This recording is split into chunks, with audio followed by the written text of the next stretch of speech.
Technique Tuesday. In this video, I'm going to talk all about lunges. And lunges are the most formally known single leg exercise or unilateral exercise, whereas many people believe that lunges will help to correct imbalances from one leg to the next. And this can be true, but only if you perform your lunge setup properly. Now, a lot of people I also find think that they might have bad balance and, oh, I can't do lunges because I have bad balance. And again, oftentimes this is not so much a balance issue, more so as it is an alignment issue. So with proper alignment for a lunge, the biggest thing that I try and hammer home with clients is that I want my knees, toes, and thighs to be pointing in the same direction. What we often see in lunges is where the foot points out, which causes a bit of a collapse in the arch, meaning the knee points in and then the hip splays out to the side. So we get this sort of downward angle with our hip and with our shin, and that's where you see I almost fell over there. That's where it can make lunging really tricky and really difficult. So you're going to notice I'm in bare feet here. And with barefoot training, oftentimes this can help to just ground you. And what I'll do with my lunges, or what I get clients to do if they're performing them bare feet, we start set up with the toes, make sure they're pointing directly straight, keep our hips shoulder width apart, and then from here I want them to step back and step back into that position, keeping this big toe down, keeping a good arch through the foot, and then keeping my knee pointing right over top of my foot. Toes with my thigh pointing as straight as possible. Now for some people, if you have collapsed arches, if you know you have collapsed arches, your feet kind of sit in like this, barefoot training might not be ideal for you, and you want to use shoes when performing lunges and other exercises that will help you with that arch. The other thing in terms of setup is that as I set up, I want those feet shoulder width apart, and then when I step back, one of the biggest, most important things you do with your lunge is you try and get back to a 90-degree angle at that knee and a vertical shin. With that vertical shin, what we're doing is we're taking as much force out of the shin, out of the front of the knee as possible, and we're placing it into our glute and into our quads, which is where we want it. So if you ever find yourself getting a little bit of anterior knee pain when performing lunges, one of the things that you want to do is look at how far are you stepping back. And what you'll probably notice is as you step back further into that lunge, you reduce that knee pain. Now again, going back into alignment. With alignment, one of the things that I've noticed, and I'm not sure why this happens, but having worked with so many different clients and done so many different assessments, I'm one of these people as well. Oftentimes if we stand, I have clients or myself will have one foot that tends to wing out a little bit more and the other foot stays straighter and is easier to align and thus easier to perform lunges. And oftentimes for myself, I think it's from standing, where I stand with my hip down, knee points, and then my foot has just slowly over time shifted outward, but it could be from a variety of factors. So what will happen in this case, it's the same on both legs, it's just going to be a little more, we're going to have to be a little more focus on what we're doing with our alignment. So oftentimes with my lunges, I'll start with my right foot because that's the harder side, and then from here my knee wants to point in while my thighs point straight, and then I'll just shift my knee outward a little bit so that when I step back into my lunge, knee and toes in the same direction. I keep that foot grounded and planted, and I'm stepping up and down like so, and then from there I would switch, and we have same thing on the other side. So again, to break down a lunge, you want 90 degrees at the knee. You want to make sure, it's very, very important, when you do your lunges, check them in a mirror. Make sure that the foot and the knee are pointing in the same direction. You don't have that foot coming outward, knee pointing inward, and then thigh coming outward as well. It's very important that you don't reiterate this pattern because, again, it will lead to further imbalances and can also contribute to knee pain. And then with that, you want to keep your core nice and tight as you're stepping back and try to activate your glute as much as possible. In terms of your foot, big toe stays down, heel stays down. The two most important muscles to work when performing lunges. We have our VMO here, part of our quad muscle group. That muscle is what I call the protector of the knee. And then you have your glutes as well, particularly glute max, which is going to help with that hip extension as you come up. In terms of preventing injury, I talked about it. You want to step back as far as you can. The only injuries you're really going to see from lunging are overuse injuries where you're loading up the knees too much. You have some patellofemoral pain, but other than that, that's pretty much it. The other area you might get some lower back pain if you tend to be someone who goes into a lot of extension. If you have a big imbalance through your hips, your SI joint might not like it too much. But again, those are in pretty rare cases. It's more so the patellofemoral pain. That's the only thing we see. So with that, you've got the mechanics of how to set up your lunges properly. This goes for all lunging variations, which I'm going to walk through them all in just a second. This also goes for any single leg squat variation. So lunges are one sort of type of unilateral exercise, and single leg squats are kind of the other type. But really, essentially, the same things are happening. It's just how much support are we giving our working leg. So with lunges and with single leg, if I'm going to do a single leg squat here supported, I want to try and make sure the same things are happening. I'm sitting back, not getting that knee too far forward. I don't want that knee coming in, and there are tons of those variations, but we'll save that for a video another day. Lunge variations, we have split squats where we stay stationary, come up and down like so.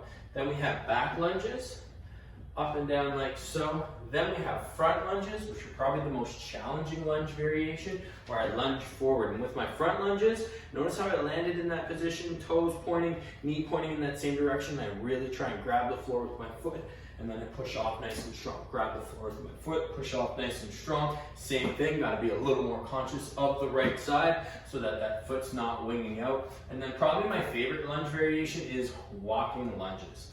Now, why do people hate lunges so much? Why are they so hard?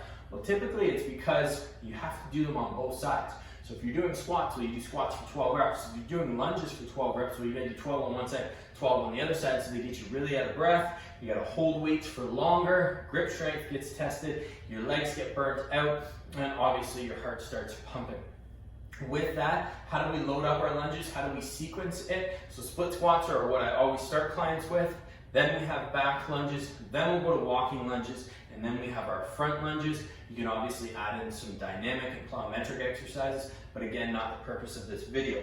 Once we've mastered our body weight lunges, from there, we move up to weights. The best way to start loading a lunge is have a lunge in front, have a dumbbell in front and a goblet grip, and then from here, I can perform all those lunge variations. I can perform front lunges with a goblet grip, whatever it might be. You can also perform single dumbbell lunges where it's on one side. What this is going to do is it's going to challenge your balance a little bit more. It's going to get your core to work harder. If I have 25 pounds here, that means I have to contract about 25 pounds of force on this side to make sure that I'm not leaning forward. And this gets particularly challenging when we are performing lunge variations.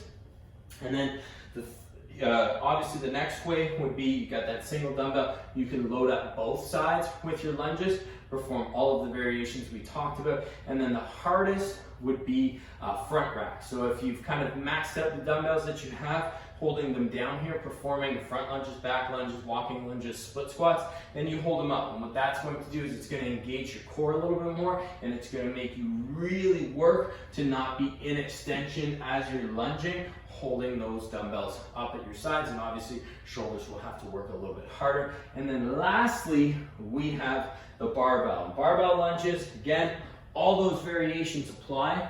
What you would do is from here, you're gonna step under, head placed in the middle of the barbell. I step up. One of my favorite exercises is barbell back lunges, just up and down like so. So once you've mastered your dumbbells and you've kind of gotten up to a point, then you can move on to the barbell. In terms of experience with clients and training them to get really, really strong at lunges, lunges at the side, one big milestone would probably be 40-pound dumbbells per side. And I know this might seem like a lot to many of you. It's all about slow, steady progression. So moving up to that intermediate status would be 20-pound dumbbells in your side, being able to perform 10 back lunges per side, and then from there you would continue to work up where you're getting to a really advanced level if you're lunging with 40 pounds in each side, and I've had clients even go heavier and higher than that. And then from there, if you get to that 40-pound range, that's when you know, okay, I'm probably gonna start to lose my grip as I perform lunges. My arms are gonna tire out before my legs do, and that's definitely where you want to start using the barbell if you've reached that 40-pound level. In terms of goblet, I don't tend to go heavier than 50-pound goblets in front, again, because it's going to burn out the shoulders before the legs. So with goblet, I use those more so as a burnout exercise in my programming. So it's not going to be typically the first or second exercise on a lower body day. It'll be the third or fourth, just to add some insult to injury for all the leg work you've already done. But with the barbell, what you want to start with, I'll get clients to start with just the bar, master that, feel comfortable, make sure alignment is proper, and then we add 10s per side. That'll get you to 65 pounds. The next milestone will kind of be 25 pounds per side. That's 95. And I've even had clients, many of the women I train lunge with upwards of 135, which would be a 45-pounder each side for sets of like 5, and also to upwards of 150 pounds would again be that super advanced, super elite level. All that to say, lunges are a really wicked exercise for helping to strengthen your legs. The last note I'll put in there is, there was a trainer named Mike Boyle who back in the day did a presentation where he argued that the lunge and single leg squats are much better exercises and single leg exercises in general than doing exercises such as barbell back squats, barbell deadlifts. He argued single leg deadlifts are better for you because the loading on the spine is essentially half. When you're performing those lunges, you don't have these great compression forces on your spine, particularly your lower back when performing these exercises, but you can do them at a high degree and a high level. So if I'm lunging with, let's say, 100 pounds and I can only back squat 80 pounds, but I'm lunging 100 pounds on one side, well, that's kind of like that one leg is doing 100 pounds to be like back squatting 200 pounds. Now, it doesn't necessarily work out that way, but it does present a very interesting argument. And if you are someone who suffers from lower back pain, you might want to reduce the weight that you're doing for your barbell back squats. Definitely watch your deadlifts and add more single leg variations in. So again, to recap with lunges, alignment is the biggest thing. It's not typically a balance issue, more so make sure that you're aligned properly, and that will go a long way into helping to improve some of the imbalances that you have. Really hammer home that alignment as you perform your lunges. The other thing is with your injury prevention, it's all about the knees for the most part with lunges. Make sure you're stepping back, make sure you're loading up that glute, make sure your quads aren't too tight. You might want to foam roll them before performing lunges just to help release them a little bit so you don't get that patellofemoral pain. In terms of variations, we have your front lunge, your back lunge, your split squats, walking lunges are my personal favorite. And then with that, it's just loading them up to a certain range. So make sure you master body weight with good alignment. From there, you can add the dumbbell for goblet. You can do the side to make it more of a core variation. You can do both dumbbells at your side, front rack being the most advanced before moving on to the barbell and then working your way up from there. So I hope this video helped. I hope you learned a lot about lunges and you have everything that you need to take with you to master all sorts of lunge variations and ultimately build nice, strong, solid, firm glutes.